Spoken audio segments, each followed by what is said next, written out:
tardes a todos. Hoy tenemos la oportunidad y yo creo que también el privilegio de asistir a esta charla que nos va a dar Arnaldo Pangrassi, religioso Camilo, nacido en Trento, en Italia. Estuvo trabajando pastoralmente en Estados Unidos, en Milwaukee. Allí tuvo la experiencia de los grupos de ayuda mutua y es también profesor en el Camillianum de Roma. Es un referente en pastoral de la salud. Ha escrito numerosas obras sobre el tema. Luego, el que quiera la salida, hay algunos libros suyos que podéis adquirir. Y él nos va a plantear cómo acompañar a las personas al final de la vida y a personas que están pasando por una situación de duelo. Yo creo que Arnaldo es un peregrino de la pastoral de la salud y vamos hoy a abrirnos a lo que él tenga a bien compartir con nosotros. Y he vuelto hace poco, hace 2 semanas, de Calcuta, porque donde se ha celebrado la Jornada Mundial del Enfermo. Cada 2 años se realiza en un distinto continente y como era el Asia, el continente, han elegido Calcuta por las palabras del día que gratuitamente habéis recibido, gratuitamente hay que dar. Y el símbolo de esta donación ha sido Madre Teresa de Calcuta. Entonces, hemos tenido una delegación del Vaticano, me invitaron a participar también para hacer una reflexión para los obispos de Asia, de los varios países, y los representantes de la pastoral de la salud. Somos como animar la pastoral de la salud en las diócesis, aunque los contextos son muy distintos. Lo que hay en las Filipinas, que es el único país católico de Asia, India, donde muchos son hinduistas, Tailandia, donde la mayoría son budistas, Indonesia, donde casi todo es el país más grande del Islam. Entonces, contextos muy variegados, pero donde uno intenta ser testigo, podríamos decir, del espíritu del buen samaritano cerca de los que sufren. Un poco se realiza la misión y la cercanía de la presencia de Dios cerca de los que sufren. Hay que recordarse lo que decía Gandhi, que el hombre es un escolar y el dolor es su maestro. Es decir, las lecciones más profundas que aprendemos en la vida no la aprendemos a la sombra del éxito o del placer, sino más bien en los momentos de adversidad, en los momentos críticos.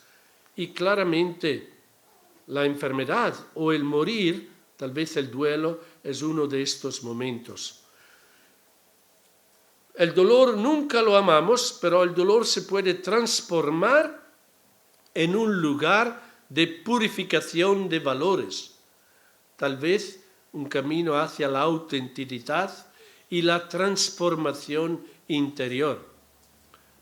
Yo he empezado un poco mi experiencia como sacerdote, trabajando como capellán de hospital en un centro de Milwaukee, en los Estados Unidos, donde viví una experiencia muy intensa de 6 años, acompañando a centenares de personas a la otra orilla, sobre todo en la planta de oncología, también en un hospice y cuidados intensivos. Y ahora mismo, un par de veces a la semana, voy visitando a los enfermos en un hospice, cuidados paliativos, en Roma, donde se ubica también el instituto donde voy enseñando. Pero algo se enseña a las personas y mi universidad son los enfermos, los que sufren, me transmiten sensibilidades, valores que tal vez después yo intento transmitir. Tal vez los libros que he escrito, detrás de ellos hay muchos aprendizajes a la sombra del dolor. Entonces podemos decir que hay 3 heridas fundamentales en la vida. La primera herida es el nacimiento. Cuando empezamos a nacer, empezamos a vivir, empezamos a sufrir. Empezamos también a morir. Pero el nacimiento es la primera herida. Entonces, una vez que nacemos, todas las otras heridas, sobre todo aquellas relacionadas con el amor, uno dice, ¿cómo el amor una herida? Si es el aspecto más bello de la vida. Pero cada vez que queremos amar a alguien, nos abrimos a ser hundidos. No solo porque hay incomprensiones en la relación, sino más bien porque todas las relaciones, temprano o tarde, se acaban. Entonces, el precio del amor es el dolor. Y la tercera herida es la muerte. Es decir, no sabemos cuándo va a ocurrir, dónde, quién estará allá, lo que va a suceder. Es un gran misterio, como toda la vida es un misterio. Un autor decía que si toda la vida es un misterio, dónde nacemos, cuándo nacemos, la familia, dónde crecemos, las experiencias de fracaso, los éxitos, cómo nos vamos a enfermar, cómo vivimos la vejez, cómo vamos a morir. Si toda la vida lo que ocurre es un misterio que comprendemos mirando atrás, este autor dice, no veo por qué la muerte no va a ser un misterio más grande. Entonces, el morir y lo que va a seguir sigue siendo parte de este gran misterio que nos rodea. Hay 2 heridas críticas en el recorrido de nuestra vida que ocurren. Una es cuando hay el diagnóstico de una enfermedad grave. Y en este momento, mientras hablamos, hay muchas personas en el mundo que están recibiendo esta noticia de una enfermedad grave, crónica o terminal. Y cada uno reacciona según sus propios recursos. Y la segunda herida es cuando se acerca la muerte. Uno lucha. Si tiene problemas con los riñones, puede ser que empieza la terapia de la diálisis. Si una persona tiene cáncer, hace quimioterapia, radioterapia, pero después la ciencia anuncia sus límites y la persona se da cuenta, se va acercando el ocaso de su vida y tiene que prepararse por este último paso.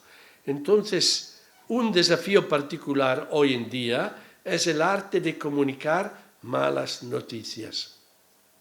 Que si estamos en un hospital, la tarea de transmitirla es una obligación del médico. Pero si la muerte ocurre en la calle, hubo un accidente de carretera, tal vez la persona que tiene que anunciar esa mala noticia puede ser un miembro de la policía, que tiene que tocar a la puerta de los familiares para decir lo que ocurrió. Y en algunas ocasiones, si la persona encuentra la muerte por una opción propia, por ejemplo, si la persona se suicida en la parroquia, tal vez las personas llaman el sacerdote para venir allá. Entonces, los momentos difíciles de la vida tal vez son como comidas amargas que hay que transmitir. Entonces, ese autor, Robert Buchman, escribía que las malas noticias son aquellas que alteran dramáticamente y negativamente las perspectivas futuras del paciente. Se refiere sobre todo a las personas que reciben, por ejemplo, un diagnóstico grave. Hoy en día se va cambiando la cultura, también en el mundo latino, que como tendencia general tiene una actitud protectiva hacia personas queridas. no quiere que sepan, quiere protegerlos. Los adultos, los niños que se recuerdan el tío, el abuelo como era. Y protegiéndonos de las verdades de la vida, creamos otra generación miedosa, en dificultad a hacer frente a las verdades de la vida. Pero claro, hay este tema hoy en día, conflicto sobre si decir o no decir. También cuánto decir y cómo decir. Entonces aquí las culturas influyen bastante, los profesionales. Yo he trabajado en los Estados Unidos y esa es una cultura, podríamos decir, más abierta. Tal vez transmiten las verdades como un estilo, una forma de ser. Creo también que en el mundo se vaya difundiendo un poco más esta actitud que la persona tiene el derecho de saber, que es su propia vida, su propia historia, su propio morir. No lo tienen que decidir los demás, sobre todo si la persona quiere saber y tiene los recursos para enfrentarse a esta verdad. Factores importantes en el decir, comunicar una noticia de una enfermedad seria son la centralidad del enfermo. Tal vez la familia puede ser protectiva. Tal vez no quieren que el ser querido sepa para que no se desmoralice, no se desanime o no haga algo. Entonces aquí es importante conocer un poco la historia de la persona, si la verdad la transmite el médico, la personalidad, que cada uno tiene su carácter. Hay personas que son luchadores y hay otros que te dicen, si algo va a suceder que yo no sepa nada. Entonces habría un poco que respetar el carácter de la persona, sus recursos personales, que incluyen responsabilidades. Uno puede ser el dueño de una empresa, otro puede ser una persona con un papel importante en la familia o en la comunidad. Entonces habría que ver recursos personales que tienen, recursos familiares, hay responsabilidades. Si un padre tiene 2 hijos de 15 y 17 años, no los podemos proteger en la comunicación con el padre. Tal vez él quiere transmitir a ellos sus deseos, voluntades, esperanzas. Entonces, en una cultura que tal vez está controlada por el miedo, tal vez se pueden bloquear las capacidades de los individuos y de las familias de manejar un poco la situación de una manera más abierta y madura.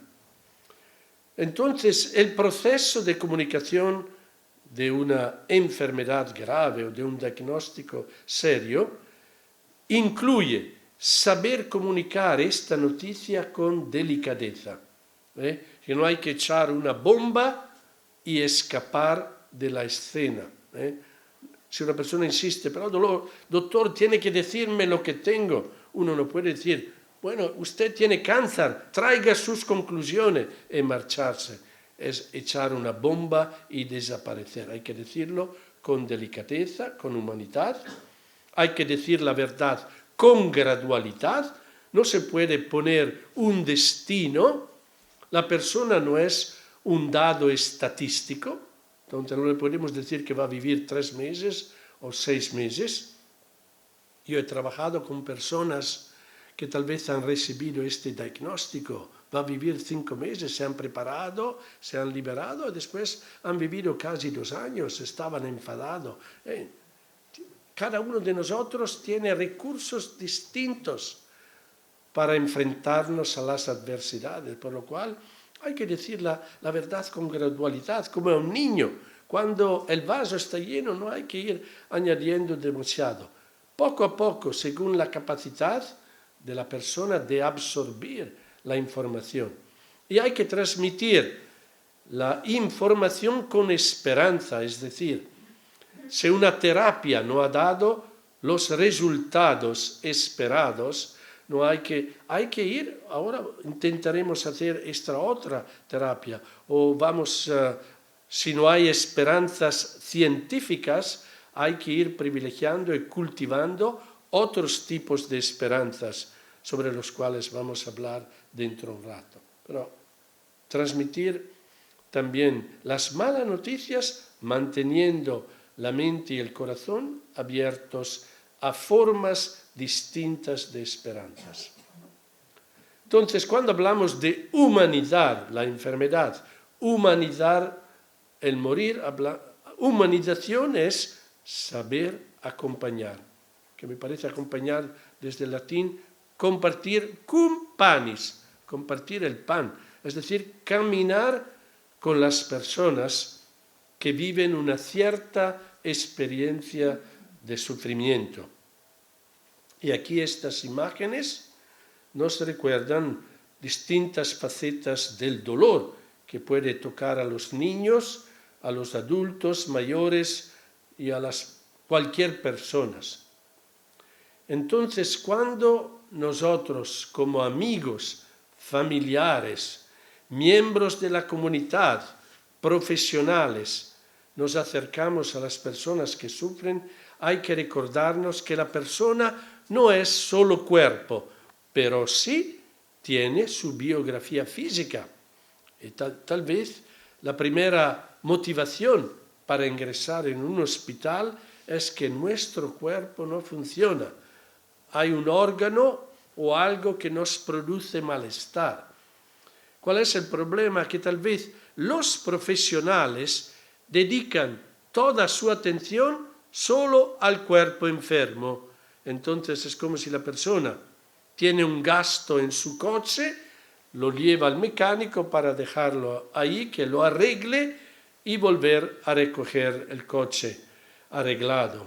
Bueno, hoy en día no es así. El riesgo es de enfocar o absolutizar la salud del cuerpo. Es importante cuidarla, pero no somos solo órganos enfermos. Entonces hay que poner atención a la biografía afectiva de la persona. Cuando uno se enferma, no es solo el enfermo que sufre, es toda su familia. Entonces, todos los lazos afectivos que se sienten afectados por un cambio que ha ocurrido en la vida de un ser querido.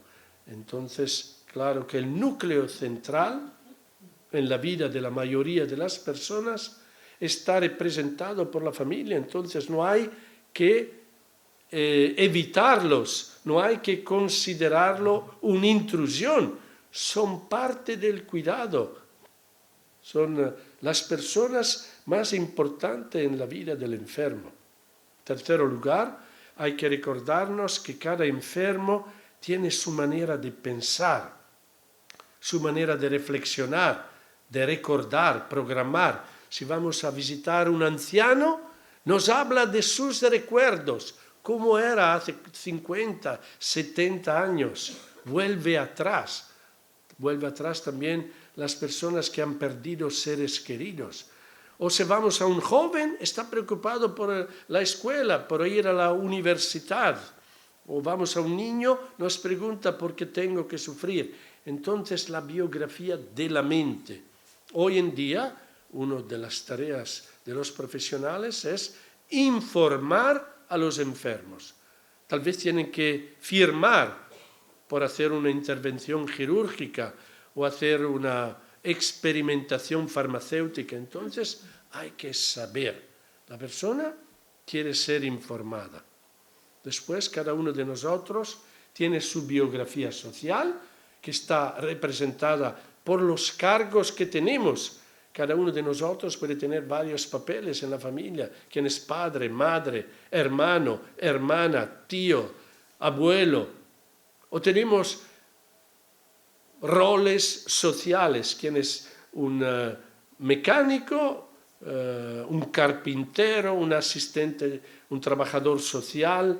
Es decir, cada uno tiene sus roles, su trabajo, que nos permite garantizar un estilo de vida libre. Entonces, cuando uno se enferma, la faceta económica, las responsabilidades sociales, es una dimensión muy importante del enfermo. Y cada uno tiene su biografía espiritual. Hoy en día este asunto se está haciendo más importante, sobre todo en los cuidados paliativos y en los hospices que se han creado en el mundo. Pero esta cultura se va difundiendo. No es necesariamente la pertenencia religiosa. Todos nacemos espirituales. Después cada uno construye un poco su pertenencia religiosa, influenciado por la familia, por el contexto donde venimos. Claro, si nacemos en España, hay una buena posibilidad que la persona a nivel religioso sea católica. Si uno nace en Noruega o Finlandia, muy probablemente es cristiano luterano. Si uno nace en Marruecos, casi seguramente es musulmano. Si uno nace en Tailandia, casi seguramente es budista. Es decir, el lugar de nacimiento nos transmite no solo el lenguaje, el idioma, las costumbres, los alimentos típicos, los bailes, las canciones, sino más bien el plato religioso. Es algo que recibimos y uno después lo integra o uno más tarde tal vez lo puede rechazar, como suele suceder en la vida de algunos jóvenes que tal vez se alejan de la práctica religiosa. Pero la biografía espiritual es algo muy personal, no es necesariamente representado por la geografía donde uno nace, es más conectado con la propia historia, experiencias, vivencias de fracasos, éxitos, los caminos interiores, la pertenencia a grupos específicos, etc. Ahora, todas las intervenciones humanas que podemos hacer como miembros de la Iglesia, de la parroquia, de algunas asociaciones o miembros de un grupo profesional de médicos e enfermeras, todo lo que hacemos se puede sintetizar alrededor de 4 verbos. Primer verbo, ¿qué puedo hacer por el enfermo? Hacer es muy práctico, concreto. Le doy un vasito de agua, le ayudo a levantarse, le arreglo la cama. Son cosas prácticas, visibles, concretas. Aquí también el riesgo es de absolutizar el valor del hacer.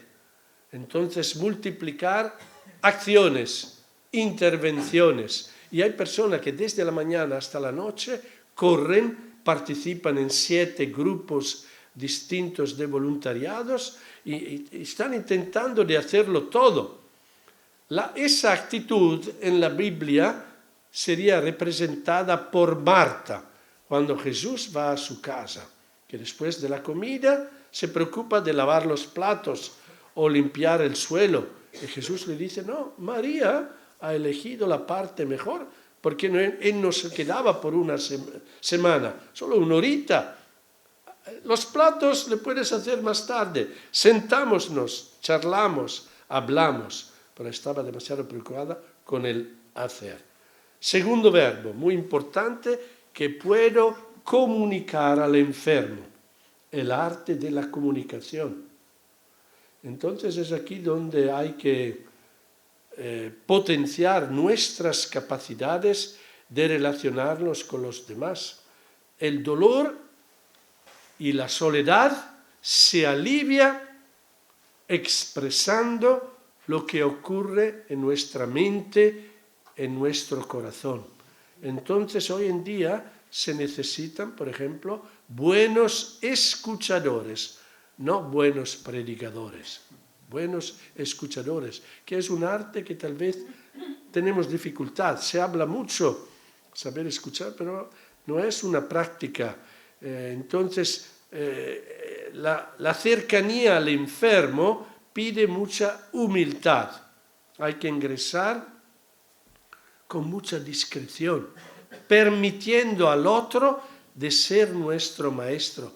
El Papa Juan Pablo II decía que los enfermos son nuestros evangelizadores, es decir, son ellos que nos evangelizan. Entonces, tal vez tenemos la idea que ellos son los destinatarios de ayuda. Tal vez son ellos que nos ayudan a nosotros.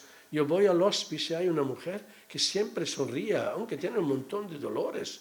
Ella es una bendición. Ella ayuda a los sanos, aunque está muy enferma, pero tiene esta capacidad de comunicar sonrisa, esperanzas y serenidad. Tercer verbo, ¿qué puedo ser para el enfermo? Ahora, la persona se dice, ¿ser qué significa? A mí no me dice nada. Algunos profesionales se encuentran perdidos, no saben qué significa esto, que no es algo muy extraño, pero esto tal vez es la única cosa que podemos ser de cara a los enfermos. Es el sacramento de la presencia, ser presente. Hay muchas personas que no van a visitar a los enfermos, tal vez están en la planta de oncología y dicen, ¿qué voy a hacer si no lo puedo sanar? ¿Qué voy allá? No vas ahí para hacer milagros, no eres Jesús, vas ahí porque eres un amigo de esta persona.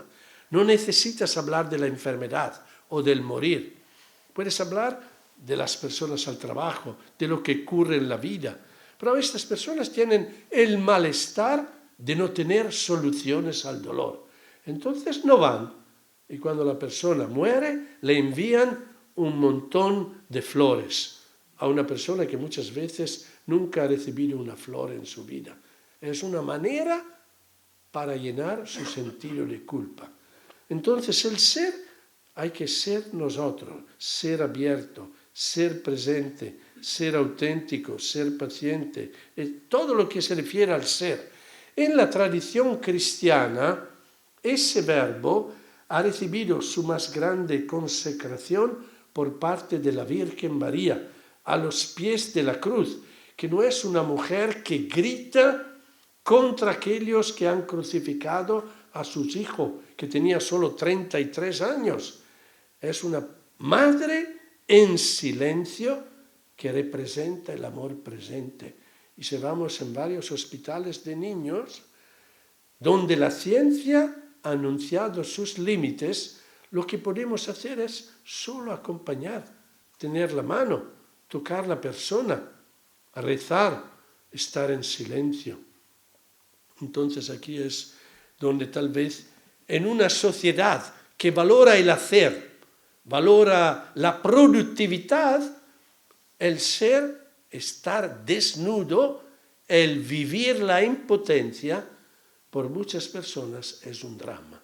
Pero aquí hay que entrenarse, sobre todo si acompañamos en las últimas etapas de la vida. Y el cuarto verbo es que puedo aprender del enfermo. Es decir, no soy yo el enseñante, no soy yo que soluciona los problemas, es el enfermo que me educa, que me transmite lecciones gratuitas sobre el arte del patir y del esperar. Entonces, ¿cuáles lecciones hemos aprendido de los que sufren? ¿Qué mensaje nos ha transmitido? Porque ir a visitar a los que sufren, e imagino que varios de vosotros son voluntarios o visitan en el nombre de la iglesia, de la parroquia o de una asociación, tal vez el visitar a los demás hace bien a nosotros. Es más lo que recibimos de los que damos. Esta persona ahora, mientras hemos llegado al hospital tal vez nervioso, inquietos, ahora volvemos con un sentido de paz, con una sonrisa.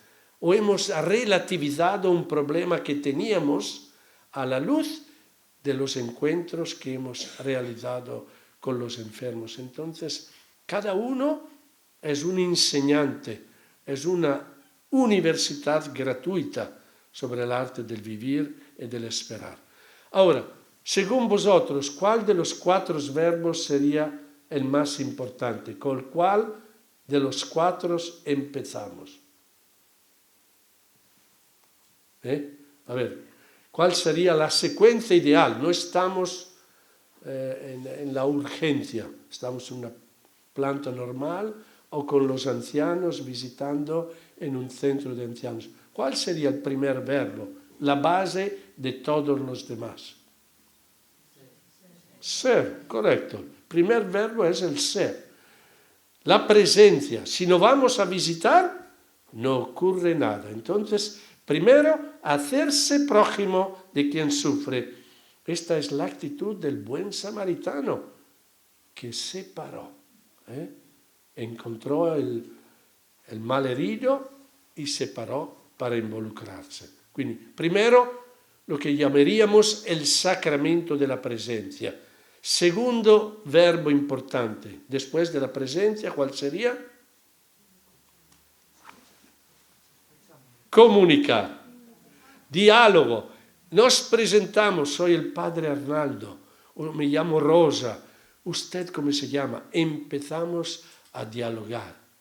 ¿Cómo se siente? Hoy día intentamos adentrarnos en el mundo del otro, en su mente, en su vivencia, explorar lo que está ocurriendo con la persona que tenemos delante.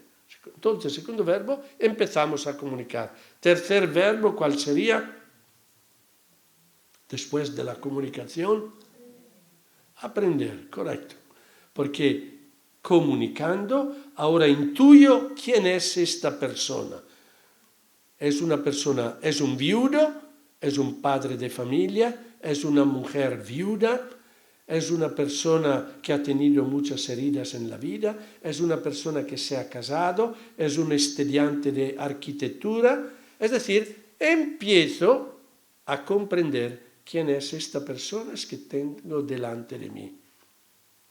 Conozco algo de su historia, según el clima que se realiza entre los dos. Si se abre, si se confía, entonces, pero me permite de comprender algo de ella o de él. Y eso me orienta en el actuar, sería el hacer. La última parte es cómo ofrecer una ayuda concreta a la luz de lo que he observado y escuchado.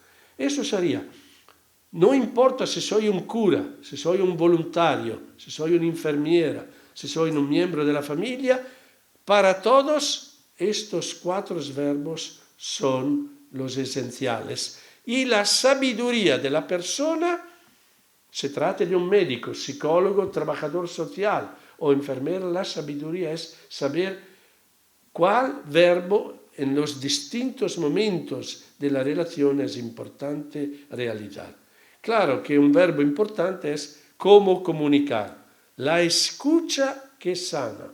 Hoy en día, muy importante, los sanadores, los fármacos, no son los farmacistas, son todas las personas que saben ser fármacos a través de la presencia.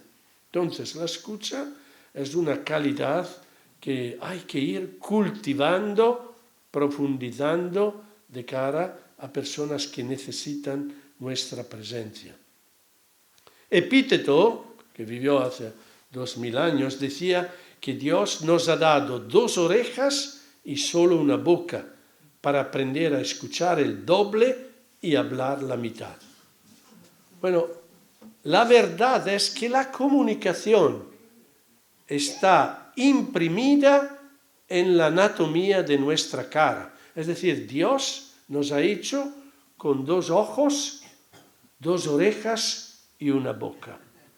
¿Para qué invertimos el doble del tiempo a observar 2, a escuchar y la mitad del tiempo a hablar? ¿Cuál es el problema?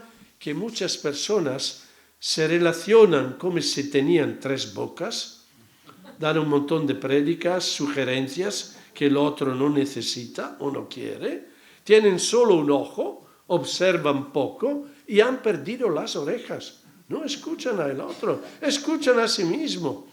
Entonces hay que ir recuperando el arte de la comunicación, recordando nuestra cara, nuestra anatomía, que nos orienta sobre las reglas del arte de una sana relación de ayuda.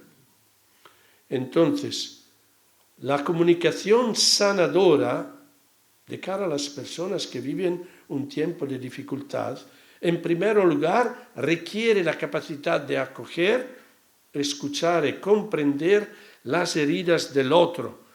Entonces, esta es la etapa receptiva, dar espacio, que el amor actúa como ha actuado los océanos, según un autor. Los océanos retirándose han permitido a los continentes de emerger.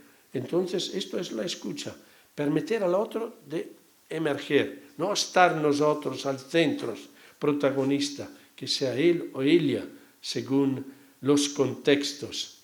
Primero, tal vez es el 70, 80, en algunos encuentros es el 90% del tiempo es dedicado a la escucha, sobre todo en momentos críticos, tal vez dramáticos, saber acoger, comprender. Pero la vida no es solo dolor o todo dolor, por lo cual, poco a poco, si escuchamos, podemos detectar, individuar, afirmar y movilizar los recursos del otro para ponerlos al servicio de la salud y de la esperanza. Entonces, esto es no solo ver el problema, el dolor, las heridas, sino también qué tiene esta persona. ¿Tiene una fe? ¿Es una persona luchadora? ¿Es una persona abierta? ¿Es una persona que evalúa con realismo su vida? ¿Es una persona abierta a los demás? Estos son todos recursos y en la medida en la cual los captamos y lo ponemos al servicio del otro, veo que tú eres así. Aprecio mucho en ti esta sinceridad. Afirmar los recursos, eso sirve para alimentar la esperanza en el otro. Ahora, cuando hablamos de duelo anticipado, el duelo anticipado, según Parks, que ha estudiado mucho el tema del dolor y del duelo, dice que es el precio que se paga por amar. Cuando decidimos de amar a alguien, decidimos también de estar abierto al dolor. Y llega un momento en el cual la enfermedad o el morir, la pérdida de un ser querido, nos recuerda de esta finitud que es la vida. Entonces, por duelo anticipado, podríamos decir, se entiende el conjunto de reacciones, sentimientos, pensamientos vividos frente a una enfermedad grave o a la proximidad de la muerte. Esa palabra, duelo anticipado, anticipa lo que es más típico cuando se pierde una persona, pero estos son los tres niveles. Reacciones, estos son comportamientos. Uno se cierra en sí mismo o uno grita, son reacciones, comportamientos. Sentimientos es la parte emocional. Entonces la persona, por ejemplo, se enfada. ¿Por qué proprio a mí? Está enfadada con Dios, con la vida. Pensamientos. La persona dice, ¿ma por qué tenía que suceder a mí? ¿Por qué a mi hijo? ¿Por qué ahora? ¿Por qué a nosotros? Ya hemos sufrido bastante. Pensamientos. Son los tres centros de la persona. El pensar, el sentir, el actuar. Entonces, estas reacciones del duelo anticipado afectan las distintas facetas del ser humano. Y esta experiencia de duelo anticipado está vivida en primer lugar por los enfermos y moribundos. Son ellos los primeros protagonistas. Después, por los familiares y amigos, porque están muy cercanos de ellos. Entonces, la familia sobre todo sufre un ser querido, el padre, la madre, un hermano, el hijo, que tiene una leucemia o que ha sido diagnosticado con Alzheimer. Entonces, claro, todos sufrimos. Y tal vez los profesionales sanitarios, enfermeros que se sienten muy identificados por la edad o por la situación familiar con las personas que mueren. Entonces, eso tal vez vemos que algunos profesionales se pueden quemar, no lo aguantan más, se han identificado demasiado. Entonces la etapa terminal de la vida, si no morimos antes, yo ya he tenido 4 accidentes muy cercanos a la muerte en 4 continentes distintos, pero me ha ido bien, aquí estoy, me ha ido bien. A algunos le va mal la primera vez, entonces no es un mérito que no se sabe por qué. Y ahora, claro, que para mí la muerte ideal no es aquellas que muchos de mis amigos me transmiten. Yo quiero, me dicen, morir en el sueño, sin fastidiar a nadie. O quiero morir de un infarto, sin quedarme un peso por los familiares. No, a mí eso no me gusta. Yo tengo una habitación un poco desordenada, no quería que alguien ingrese para ver lo que ocurre aquí, qué pasó con esta persona. Yo estaría dispuesto a firmar por un cáncer, tener un año de tiempo para prepararme a decir adiós, para hacer las cosas, para cerrar lo que se quede incumplido. Para mí eso sería prepararme, no una muerte repentina en un accidente de carretera, un infarto. A mí no me gustaría, firmaría por el otro. Ahora, se necesita toda la vida, decía Séneca, que vivió más o menos al tiempo de Cristo, para aprender a vivir, se necesita toda la vida para aprender a morir. Somos peregrinos que aprenden poco a poco el arte de vivir y poco a poco aprendemos el arte de morir. Aquí, de cara a la cultura que tal vez obstaculiza un sereno enfrentamiento con la muerte, hay 3 mujeres que han cambiado un poco el escenario. 3 mujeres doctoras de 3 distintos países que han dado una aportación significativa. Yo he tenido la suerte de encontrar a los 3, 2 de ellas han muerto, la mayoría de vosotros conocen la primera, al menos por estudiar. Elisabeth Kubler-Ross es de origen suiza. Ella ha roto el tabú de la muerte en los años 1967, 68, 69, cuando 3 estudiantes de Chicago se fueron a su oficina para decirle: tenemos que estudiar las reacciones de las personas a la proximidad de la muerte. ¿Usted nos podría ayudar? En los Estados Unidos se hace mucho esto aprendizaje a través de la fenomenología, el encuentro con las realidades humanas. Ellas en aquel momento no estaba preparada, le invitó a volver dentro de una semana, se fue a las distintas plantas para hablar con los primarios y se dio cuenta que todos negaban que habían moribundos.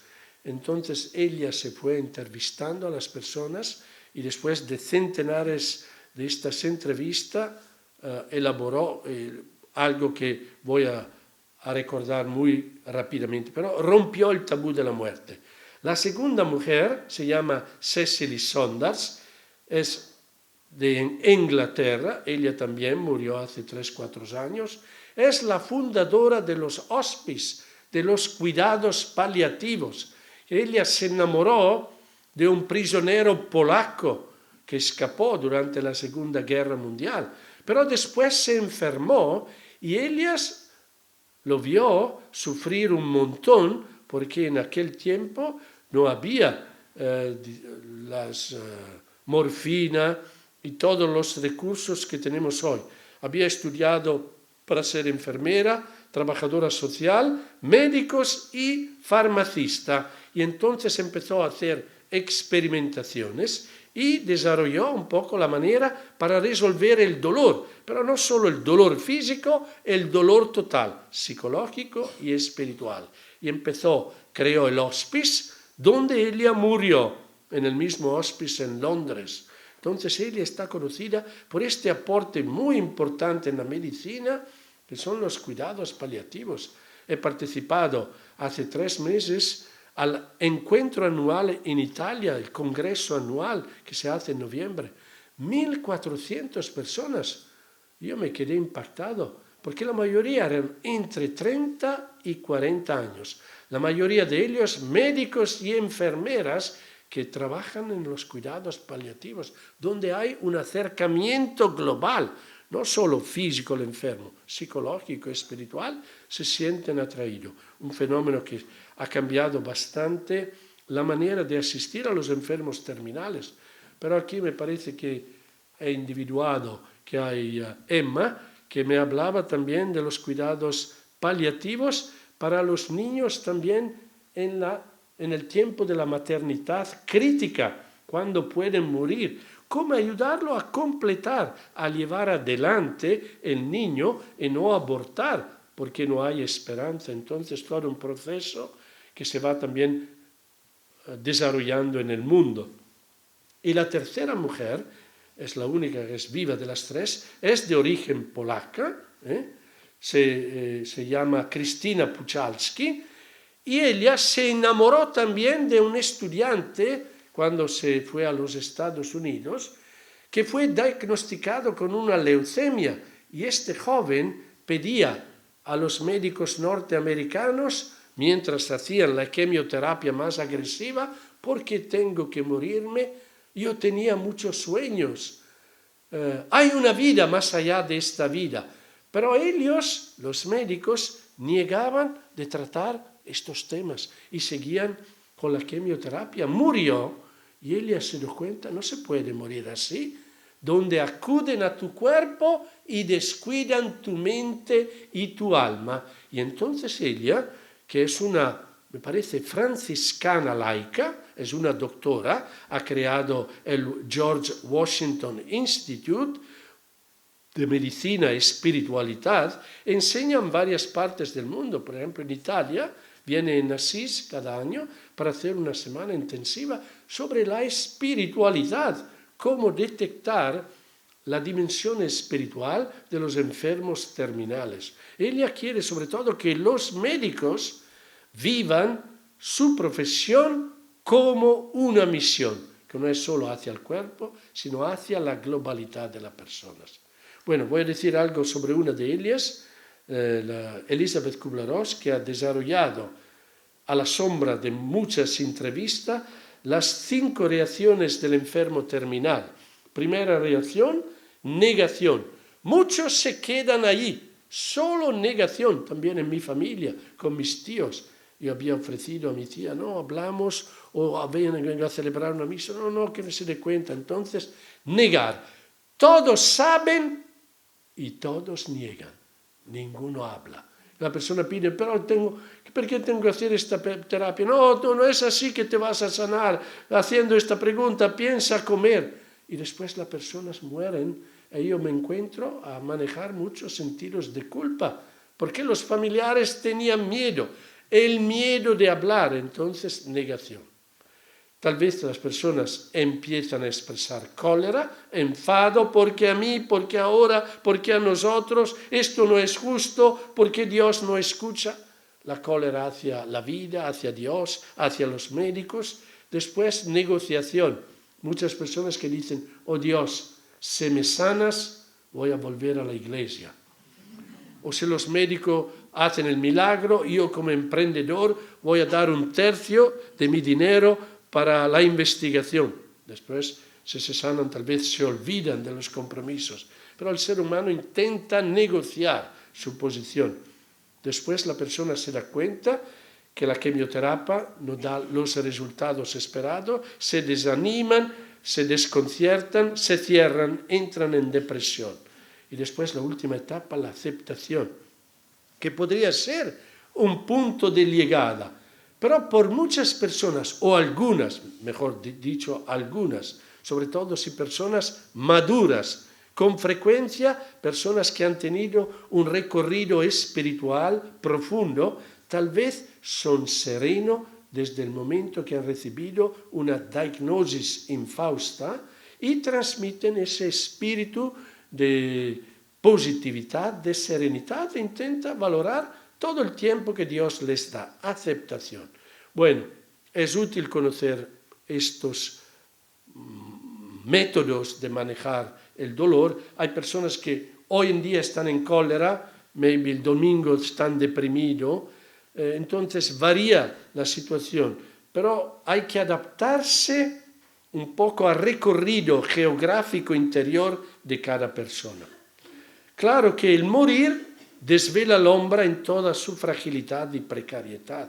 Tal vez tenemos que enfrentarnos con la impotencia nuestra y tal vez de la ciencia. Entonces hay dos desafíos fundamentales frente al morir.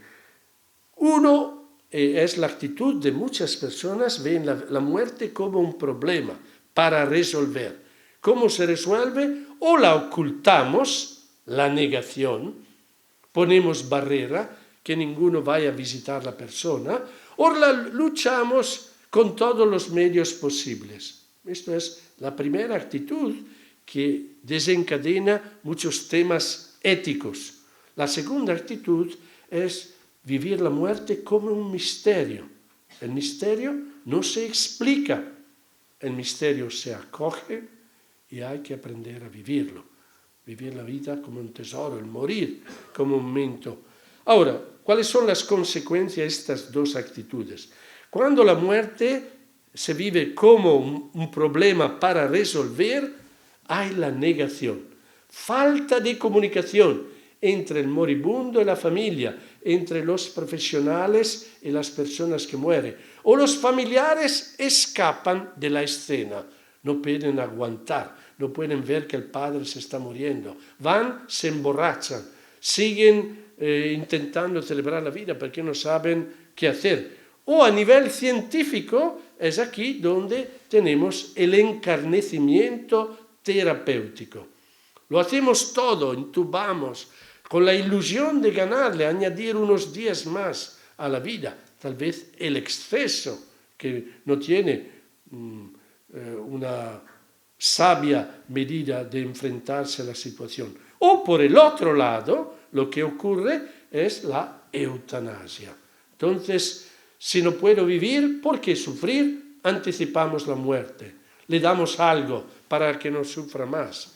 Entonces, que es un gasto por la medicina. Entonces, la eutanasia. Hoy en día, un problema crítico en varios países que han también aprobado la ley de la eutanasia.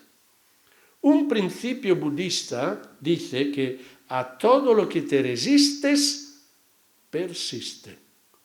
Lo que aceptas se transforma. Bueno, hay sabiduría en varias culturas religiosas y este principio me parece muy sabio. Cuando resistimos a algo, esto persiste. Si aprendemos a aceptarlo, a reconciliarnos, colaboremos a la transformación de la situación. Entonces, la segunda actitud es la muerte como misterio para vivir. ¿Cuál es cuando se vive en esta manera? Que ahora lo importante no es ganar la muerte, superarla, anticiparla, es acompañarla. Y la idea es desde el sanar hasta el cuidar. El milagro no es la sanación física, es saber acompañar, hacer tesoro del tiempo que tenemos con los seres queridos. Podríamos decir, ir desde la salud biológica hasta la salud biográfica. Entonces, atender a la persona en su globalidad. Pues tal vez el enfoque es demasiado sobre el cuerpo. Hay que atender la mente, hay que atender el corazón, hay que privilegiar el espíritu. Entonces, cuando hacemos esto, favorecemos el buen morir, que se transforma en un momento de síntesis de la vida. Nos reconciliamos con los seres queridos. Tenemos tiempo para reflexionar, rezar, aprender. Entonces hay que recordarnos que el morir es una oportunidad para sanar las heridas de la vida. He acompañado varios, también prostitutas, que ahí en la conversación se abrieron, cuya familia no sabía dónde estaban, lo que había ocurrido, y tal vez podemos facilitar en el ocaso de la vida la sanación de muchas heridas. Sí, hay apertura de mente y de corazón. ¿Cuáles son algunos desafíos frente al morir? Voy a nombrar 4. 4 desafíos muy importantes. Primer desafío, la cultura. Yo pienso que aquí es casi el desafío más grande. Entonces, humanizar la cultura que valora la belleza, la juventud, la productividad, tal vez evita de tratar el tema del dolor o del morir. Humanizar las estructuras, los centros de ancianos, los hospitales, los obitorios. Humanizar las fragilidades, que tal vez queremos algo muy distinto, lo que nos hace felices, el agradecimiento, y humanizar los profesionales de la salud. Yo diría que aquí tenemos una tarea muy grande. Voy a decir algo por cada uno, aunque muy rápido. Humanizar la cultura. Cuando hablamos de cultura, la cultura es el conjunto de valores, actitudes, normas, costumbres, tabúes, ritos, maneras de ser, pensar y actuar que caracterizan un grupo de personas o una sociedad. Hay cultura que rechazan el morir, lo apartan. Hay culturas que tienen una actitud más abierta. Entonces, el morir, a nivel cultural, muchas personas tienen la síndrome de la omnipotencia. Se entregan completamente a la ciencia, a todos los milagros, por lo cual tal vez después se niega o se remueve la muerte, el dolor. Tenemos demasiada angustia. Un político y periodista francés, Georges Clemenceau, decía que la guerra es un asunto demasiado serio para dejarlo a los militares. Hay que decírselo a Maduro aquí. La guerra es un asunto demasiado serio para dejarlo a los militares. Hay que involucrar a otras personas para evaluar con sabiduría. Parafrasando lo que decía Clemenceau y adaptándolo a nuestra situación, la muerte es un acontecimiento demasiado serio para dejarlo en las manos de la ciencia. Entonces, el morir va más allá de la ciencia, entonces hay que humanizar. Humanizar también las estructuras, hospitales, centros de adultos mayores, lugares donde se experimenta el morir. Humanizar las fragilidades, que tal vez no nos hemos reconciliado con enfermedades físicas y psíquicas, o con la vejez, con la muerte. Cómo integrarlos también en la enseñanza de la catequesis, por ejemplo, en la parroquia. Cómo introducir el tema del sufrimiento, del morir en la catequesis de los jóvenes. Tal vez hay que privilegiar, si hay un accidente carretera y mueren joven, hay que privilegiar esta situación, pero habría que hacerlo antes. O la catequesis de los adultos, porque después cuando sucede, dicen, nunca había pensado, ¿por qué a nosotros? Siempre piensa a los demás. Puede suceder en cualquier casa, que uno muere de infarto, que uno tiene un cáncer, que uno tiene un accidente de carretera y muere, que hay un suicidio en las mejores familias. La fe no nos protege del dolor, nos ayuda a enfrentarnos al dolor.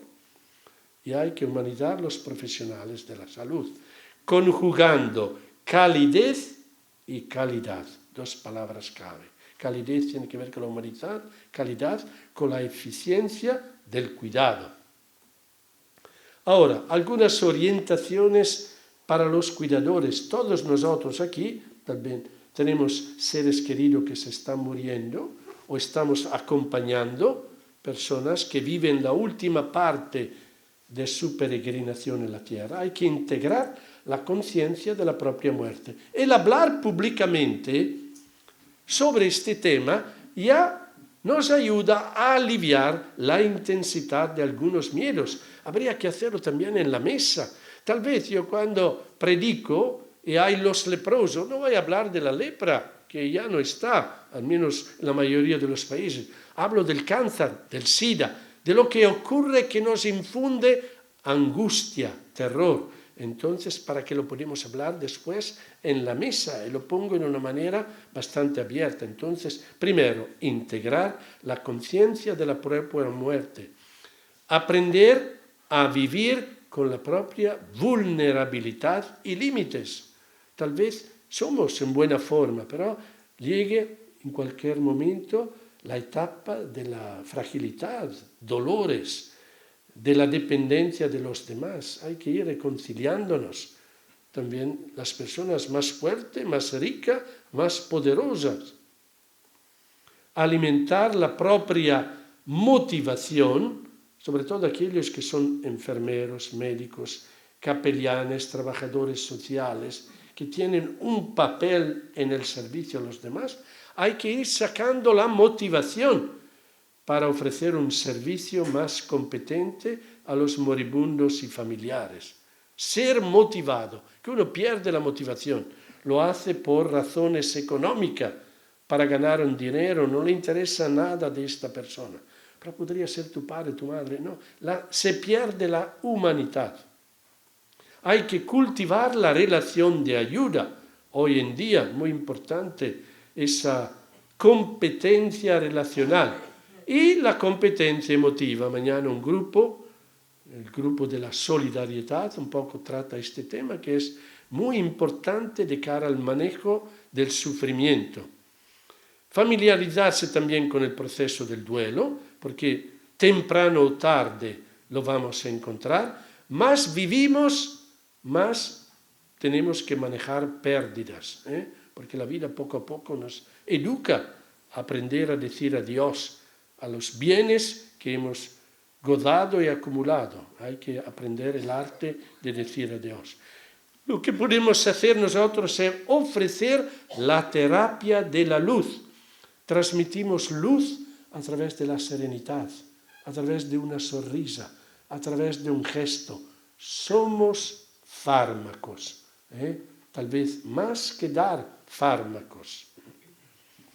Y hay que promover donde posible, pero cada uno en su familia empieza ya. Yo me recuerdo hace años que mi padre, una vez que yo me daba cuenta que mis padres estaban envejeciéndose, entonces cuando podía iba con el tren desde Roma, donde estoy ahora, hasta Trento, que es 6 horas de tren hacia Austria casi. Entonces la penúltima vez mi padre tuvo un libro, una fotografía suya, vino y me dijo en la cocina: Arnaldo, quiero que tú pongas esta fotografía en mi tumba cuando me muero.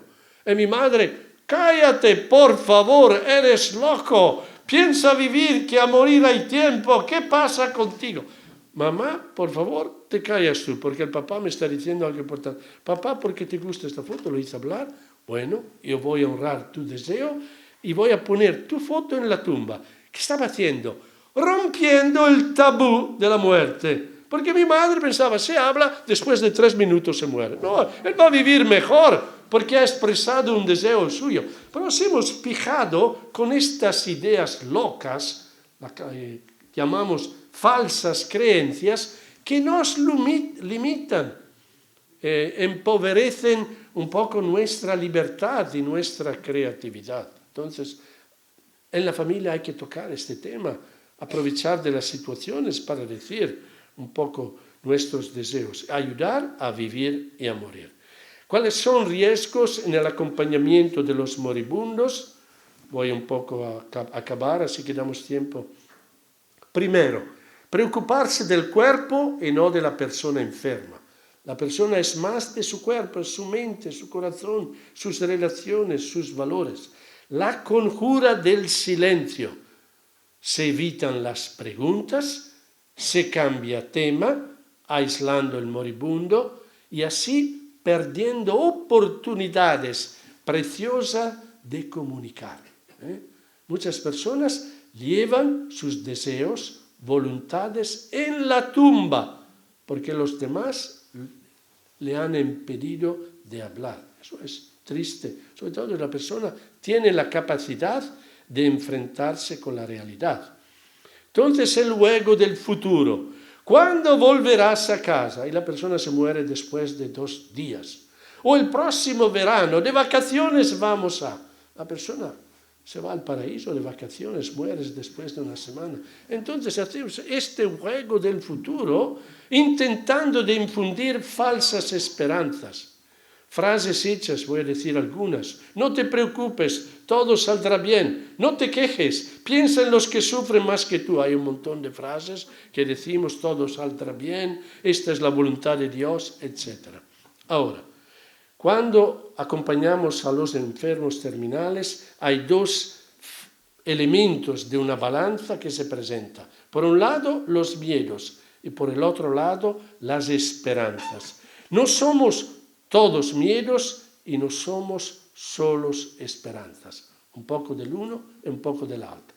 ¿Cuáles son miedos que habéis encontrado en los enfermos terminales? Podemos escuchar algunos miedos que tal vez habéis notado en las personas en voz alta. Miedos. Sufrimiento físico, uno. Dejar la familia, la separación de los seres queridos. El no saber lo que vamos a encontrar, lo desconocido a nivel espiritual, etc. El silencio en general de muchas cuestiones de todo. Silencio. El paso de la conversación, se habla de todo. Sí. Frecuentes miedos, abanico de miedos. Porque cuando una persona nos dice tengo miedo, no podemos responderle diciendo todos tenemos miedo. Hay que ingresar cuál es el miedo que tiene, qué es que le infunde miedo al pensar que se muere. Entonces, algunos miedos, dolor físico, algunos tienen el temor, aunque eso que los cuidados paliativos pueden aliviar casi todas las formas de dolor físico. Segundo miedo, desconocido, ¿qué hay más allá? ¿Cómo me muero? ¿Qué sucede cuando uno se muere? Tercer miedo, el juicio. Voy a encontrar a Dios, he cometido errores, he traicionado a mi mujer, he dejado a mis hijos para casarme con otra persona. ¿Cómo me van a recordar? Juicio por parte de los demás, por parte de Dios. Otro miedo, separación de seres queridos. Una madre que tiene 2 hijos pequeños, claro que le duele. Más que el morir, no estar con ellos cuando crecen. El sentirse una carga, sobre todo las personas autónomas, independientes, el pensar, ahora no deseo crear problemas a mis hijos, no, que mejor morir. Hoy en día, muchas personas que valoran la autonomía ser una carga. La desfiguración física, perder el pelo, ser delgadito, ser reducido a piel y huesos, bueno, desfiguración física. Por eso ponen en la puerta solo los familiares. O la pérdida de control, que es el control que nace de la capacidad mental de decidir, pero tal vez la mortificación más grande por algunos es perder el control sobre sus funciones físicas. Eso produce mortificación en las personas. O la pérdida de dignidad. Los médicos no vienen en mi habitación, ya no aparecen, sentirse olvidado, marginado. O la soledad, que de todos los miedos es el más frecuente. Aunque la persona está rodeada por familiares, el viaje hacia el más allá es un viaje que hacemos en soledad, es nuestro viaje. El sentido de inutilidad, ¿a qué sirvo morir aquí si sigo sufriendo? Morir como un perro, tal vez sentimos algunas expresiones. El temor de ser olvidado, tal vez son personas de 40 años que han dedicado toda su vida a cosas secundarias, y ahora sienten que ninguno le va a recordar, ninguno vendrá a la tumba para poner una flor. Han perdido su tiempo en cosas efímeras. El todo se acaba, mi cuerpo, mi vida, no hay más allá. Eso son una variedad de miedo, por lo cual hay que explorar qué es lo que te infunde miedo, qué es lo que te angustia pensando al morir. Esa persona dice, tengo miedo. Bueno, es un sentimiento comprensible. ¿Qué es lo que te da miedo? Esto es la pregunta que tenemos que hacer. No decirle, no tienes miedo, tranquilo, todo se va a arreglar. No, explorar, entrar en el miedo, acompañarlo. La otra faceta son las esperanzas. Aquí también, como hay una variedad de miedo, hay una variedad de esperanzas. ¿El problema cuál es?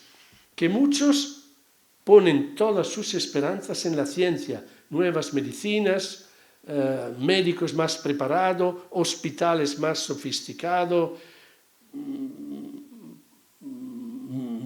personas milagrosas que han hecho cosas espectaculares con algunas, podríamos decir, medicinas alternativas. Bueno, pues después hay las esperanzas humanas.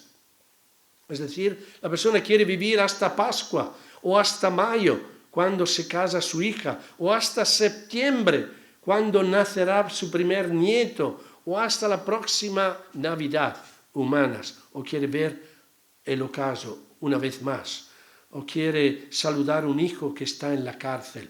Esperanzas humanas. Y después hay las esperanzas espirituales.